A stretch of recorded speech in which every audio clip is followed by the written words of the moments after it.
देशातील सगळ्याच सुरक्षा संस्थांनी देशातील आणि जगातील सर्व दहशतवादी घटनांचं विश्लेषण करून आपल्या दहशतवादाविरोधी क्षमता आणखी वाढवाव्यात, असं केंद्रीय गृहमंत्री अमित शहा यांनी म्हटलं आहे. NIA अर्थात राष्ट्रीय तपास संस्थेने नवी दिल्लीत आयोजित केलेल्या दहशतवाद विरोधी परिषदेचं उद्घाटन शहा यांच्या हस्ते आज झालं, त्यावेळी ते बोलत होते. दहशतवादी घटनांमध्ये तंत्रज्ञानाच्या वापराने दहशतवादाचं स्वरूप देखील बदलत आहे. यासाठी आपण 2 पावलं पुढे राहिलं पाहिजे. तसंच येणाऱ्या पिढ्यांसाठी प्रत्येक आव्हानाला तोंड देणारा सक्षम असा एक अभेद्य आणि मजबूत दहशतवाद विरोधी ग्रीड तयार केला पाहिजे, असं ते म्हणाले.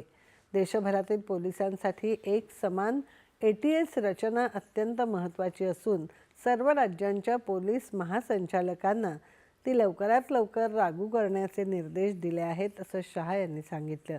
एकसमान ATS रचना आणि मोहिमांमधली एकरूपतेचा फायदा दहशतवाद्यांवर खटला चालवण्यासाठी होतो, असं त्यांनी सांगितलं.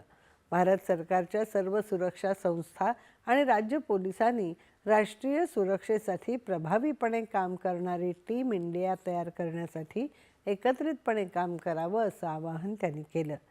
संघटित गुन्हेगारीवर प्रहार करण्यासाठी केंद्र सरकार कृती योजना आणत आहे, अशी माहिती केंद्रीय गृहमंत्र्यांनी दिली. 2 दिवसांच्या या परिषदेत राष्ट्रीय सुरक्षेला प्रभावित करणाऱ्या मुद्द्यांवर आणि दहशतवादामुळे निर्माण होणाऱ्या धोक्यावर विचारमंथन होत आहे. संपूर्ण सरकार या दृष्टिकोनातून दहशतवाद विरोधात समन्वित कारवाईसाठी विविध घटकांमध्ये ताळमेळ आणि भविष्यातील धोरण निर्मितीसाठी ठोस सूचना सादर करणं हे या परिषदेचं उद्दिष्ट आहे.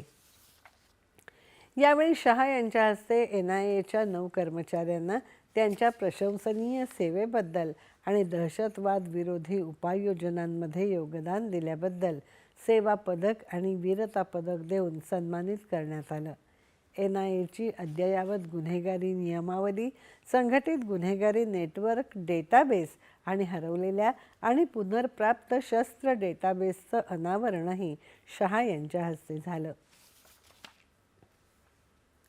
विकसित भारत जी राम जी